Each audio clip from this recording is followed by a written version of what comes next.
Hey there, Georgie here with Ukraine Matters. I have quite a lot of important things to do tomorrow, so I thought I will not be able to make video today.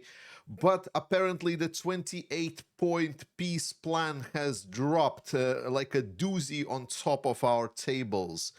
And this one is, I believe, translated from Ukrainian because it was uploaded by Ukrainian sources. I actually cannot really find the original text in English, so we're gonna go with auto-translated variant here. So it's gonna be a video with me reacting live to this peace plan, quote unquote, that is proposed by United States to end the war forever and ever that will never start. So let's go over and see what's good, what's bad. Firstly, I'm gonna get a marker out, so mark. First point, the sovereignty of Ukraine will be confirmed. I mean, check. This is good. Point number one, acceptable. Point number two, a fully and comprehensive non-aggression agreement will be conducted between Russia, Ukraine, and Europe. All ambiguities of the last 30 years will be considered settled. Ooh, that's a no-no. That's a no-no.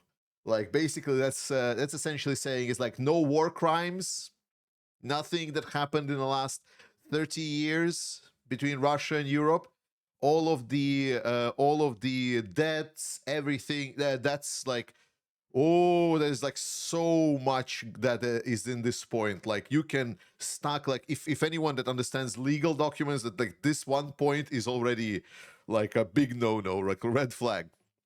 It is expected that Russia will not invade neighboring countries and NATO will not further expand. NATO is not expanding. Countries are asking to participate in NATO.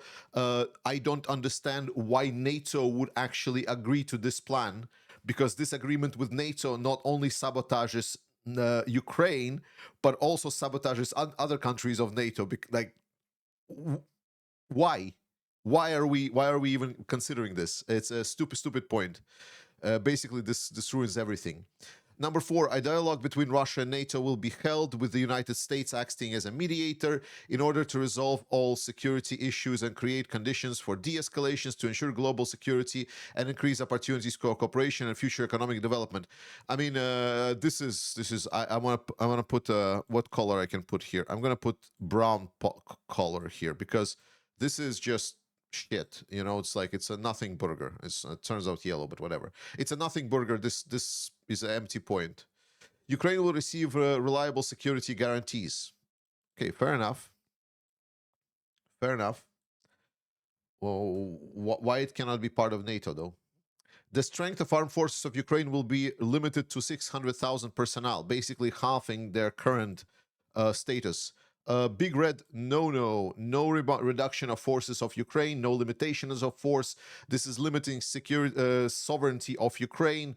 Absolute nonsense point and should not be even considered. Ukraine agrees to ensure its constitution that it will not join NATO, and NATO agrees to include in its states of provision that Ukraine will not be admitted in the future. Again, not a starter. I don't really understand this point, why it's actually the same here. I mean, knowing who designed it, I guess. NATO agrees not to deploy troops to Ukraine. Major no-no. European fighter aircrafts will be stationed in Poland. I mean, what? Like, Poland is NATO. Like, where else would European fighter aircrafts be stationed? But I guess I understand. So far, I mean, Ukraine, no NATO, and so on. This basically got first and foremost NATO. Like, let's be very clear. First and foremost, this undermines NATO itself. It doesn't really undermine Ukraine altogether because Ukraine is not really joining NATO whatsoever. And to be honest, in a large sense, NATO has been proven to be relatively inefficient as an organization. It's more of the individual member states of NATO that were active. And this basically, I think what is meant here is that individual neighbor states that are members of NATO could not be able to help Ukraine, which is a like, that's not starter. I mean, if it's considered like NATO as an organization will not be part of Ukraine or will not be helping Ukraine, well, that's a different talk, but I don't think that this is what is meant here. European fighter aircraft will be stationed in Poland. We read that. U.S. guarantee. The United States will receive compensation for providing the guarantee. Of course, point number one, by the way. Uh, fuck off. If Ukraine invades Russia, it will lose the guarantee. Okay. If Russia invades Ukraine, in addition to resolute and coordinated military response, all global sanctions will be restored. Recognition of any new territory and all benefits with the deal will be revoked. I mean, what's the difference from now? It's already happening. Firstly, why the sanctions need to be revoked altogether from Russia? If Ukraine without a cause launches a missile at Moscow or St. Petersburg, the security guarantees will be considered null and void. I mean, the language here is just is fucking insane. Like, it's just okay. Fuck it. Ukraine has the right to membership in the European Union and will receive short-term preferential access to European markets while this issue is under consideration. This should not be part of the agreement. I mean, not red, like this is blue because it's an agreement with the European Union. Why is this part of this? Why is this part of this whatsoever? It's a US plan even. It's not even a European plan. European Union is a self-governing sovereign organization. We can deal with our ideas on our own. A powerful global package for the reconstruction of Ukraine will be created, including both, not limited to, establishing a Ukrainian development fund to invest in fast-growing sectors, including technology. U.S. states will come. Okay, this is happening. Whatever. Point number 12, I actually approve because that's going to be happening whatsoever. I personally know a lot of people that are looking on how to invest in Ukraine, and everyone is expecting there's going to be revitalization of Ukraine overall. So point number 12 is fine. Russia will be reintegrated into the global economy. The lifting of sanctions will be discussed and agreed upon step by step and a case-by-case basis. The United States will conclude a long-term economic cooperation agreement with the aim of mutual development in the field of energy, natural resource, infrastructure, artificial intelligence, data centers, projects, in the extraction of rare metals, in the Arctic, and other mutually beneficial corporate agreements. Russia will be invited to return to the G8. Well, I mean, this is kind of undermining the whole point. Like, I mean, listen, guys. So we started Russia started this whole war because we forgot what the rule of law really is, right? So we talked about the fact that nuclear nations can just invade non-nuclear nations, get some benefits, and then just kind of continue on as if nothing happened. This is basically outlining it. Russia gets everything, it pays nothing, and it only gets benefits. It's a non-starter. This is like, this is so... I mean, listen, if I know we're very far away from any kind of pre-2022 world order, but basically this point would bury any kind of responsibility. This is where it's like, yeah, sure, invade your neighbor. Who fucking cares? It doesn't matter. I mean, it's a Pandora's box. This is absolutely unacceptable for anyone that has IQ just over room temperature. Frozen funds will be used as follows. $100 billion of frozen Russian assets will be invested in US-led four efforts to rebuild and invest in Ukraine. The United States will receive 50%. By the way, the frozen Russian assets do not belong to US. So just to note here, people in Belgium, by the way, Trump here is saying that he's going to take the money from your country and he's going to use it to invest in US. Just saying. It's like Belgium that is... stating now that the frozen Russian assets should not be used. Europe will add additional $100 billion to increase the amount, the remaining frozen Russian assets. So US is investing nothing. It's going to be Europe that's investing. So my question is, with this one, is why do we need the US? Like, if Europe is paying for everything, like, I don't know when you grew up, guys, and I don't know about US and what's separate is happening right now there, but I grew up on a notion that in capitalism, whoever is paying has the right to say and change whatever he wants. The customer or the payer is right. So if it's Europe paying, the fuck is US doing here? A joint US-Russian working group on security issues will be created to facilitate and ensure the implementation of provision of this agreement. Whatever. Russia will codify in a law and policy of non-aggression towards Europe and Ukraine. Russia had all of the agreements of non-aggression with Ukraine and Europe. This is just like, okay, whatever. The United States, I mean, zero. The United States and Russia will agree to extend the operational of treaties of nuclear non-proliferation arms. I mean, it's such a joke. Ukraine agrees to remain a non-nuclear state in accordance with the Treaty of Non-Proliferation of Nuclear Weapons. Ukraine, yeah. So Ukraine gets no security guarantees from NATO. It gets some obvious, like supposedly security guarantees from all of this, but yeah, non-nuclear. The Zaporizhzhia nuclear power plant will be brought back into operation under the supervision of the IAEA, and the electricity produced will be shared equally between Russia and Ukraine. Zaporizhzhia nuclear power plant is Ukrainian territory. There is nothing there that belongs to Russia.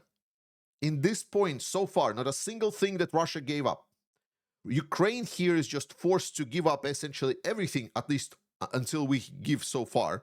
And Russia, nothing. Nothing here that Russia is, as some of the Trump's administration would say, concessions. There is zero concessions so far on Russian side. Both countries undertake to introduce educational programs in schools and society aimed to fostering understanding and tolerance of different cultures, eliminating racism.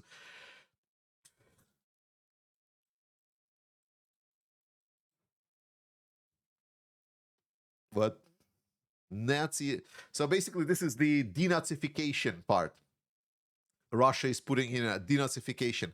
Man, this document, like, it reads like basically just a Russian guy just dictated it, and whoever was writing it down just wrote it down verbatim. It's fucking insane. Territories: Crimea, Luhansk, and Donetsk will be recognized as de facto as Russian, including by the United States. I mean, that's, to be honest, that's fine. Even Ukraine recognizes de facto that Russia is control of these territories. So that's not, except for this part. Russia still doesn't control all of Luhansk and Donetsk regions. That's a no-no. So Crimea, yeah, Russia is in control of Crimea. No one is denying that de facto Russia is in control of Crimea. It's just that Crimea belongs to Ukraine. By all legal norms, it belongs to Ukraine. The problem is, in the same fucking agreement, is that the legally Russia and Europe are in disagreement because Europe follows the international laws. And international laws dictate that territory cannot be changed by force. So when Russia occupied Ukrainian territories, no one recognized them. De facto, they understood that they are Russian, and they were essentially treated as Russian, so to say. But it was a dispute between the European Union and between the states inside of Europe and democratic states and Russia, because the democratic states, we follow, at least pretend to follow, the rule of law.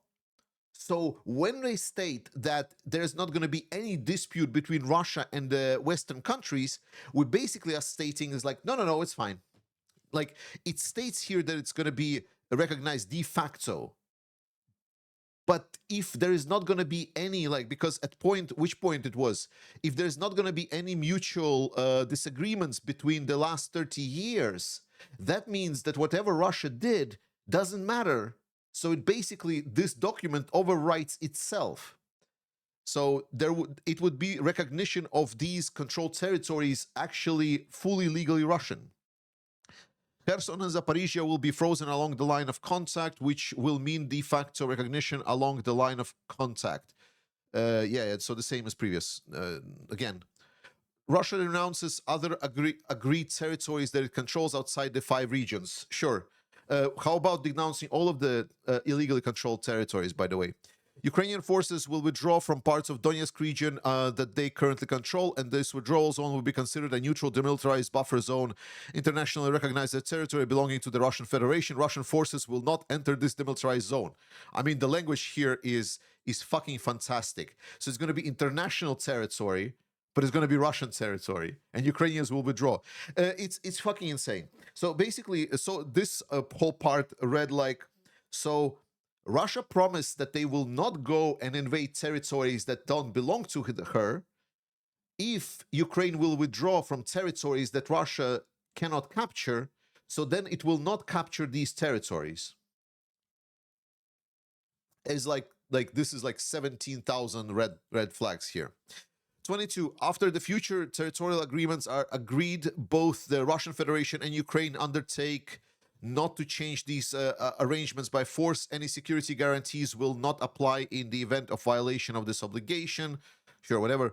Russia will not obstruct Ukraine's use of Dnipro River for commercial activities, whatever.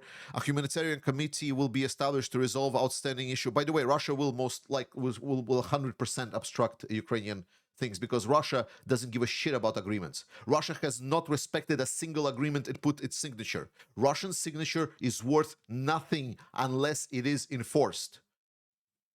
A humanitarian committee will be established to resolve outstanding issues. All remaining prisoners' bodies will be exchanged. All in all civilians detained. Family unification measures will be taken.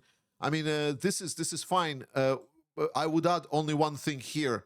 Prosecution of war crimes. Ukraine will hold elections within 100 days. I mean, that's fine. All parties involved in this conflict will receive full amnesty for actions during the war and will agree not to bring claims to pursue complaints for the future. No, absolutely not. The full recognition of war crimes is a must. I mean, like, you can put it on paper, but essentially this is like not an agreement that anyone should respect. Russians will need to pay for what they did, and that's a non-starter. This agreement will be legally binding. Its implementation will be monitored guaranteed by a peace council chaired by President Donald J. Trump. Sanctions will be provided for violations once the parties agree to the memorandum. A ceasefire will enter its force immediately after both sides withdrew to the agreed points. Begin implementation of the agreement. Yeah, okay. So dog shit, absolute garbage.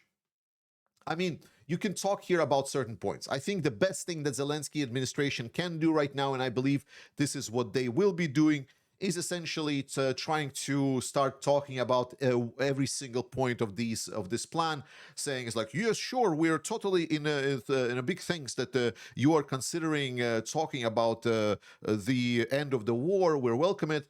And basically just move on, because this is not a realistic scenario. This is very clearly just dictated by some Russian guy. I mean, we know which Russian guy, so like it's Kirill Dmitriev. It has no concessions from Russia whatsoever. Russia gets anything.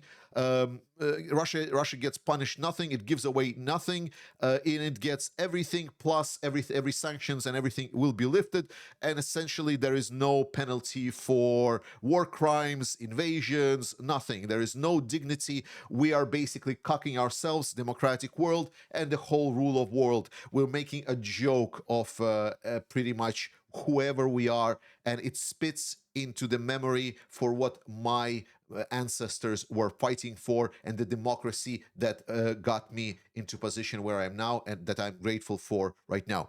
It's atrocious. It's absolutely unacceptable, and it will never be accepted in a way that it is by Ukraine, or actually the European states itself, despite the fact that it outlines that Europeans should be doing the heavy lifting. Dog shit. Let's move on. So if you feel that you're very angry or sad about this document, I understand you very much. Forget about it. Let's move on. And the best thing you can do is help the Ukrainian armed forces, participate in our fundraiser for the Ukrainian armed forces. Links are in the description. Do it. Support the Ukraine. Support Ukrainian armed forces. I love you. Slava Ukraini. And I will see you next time.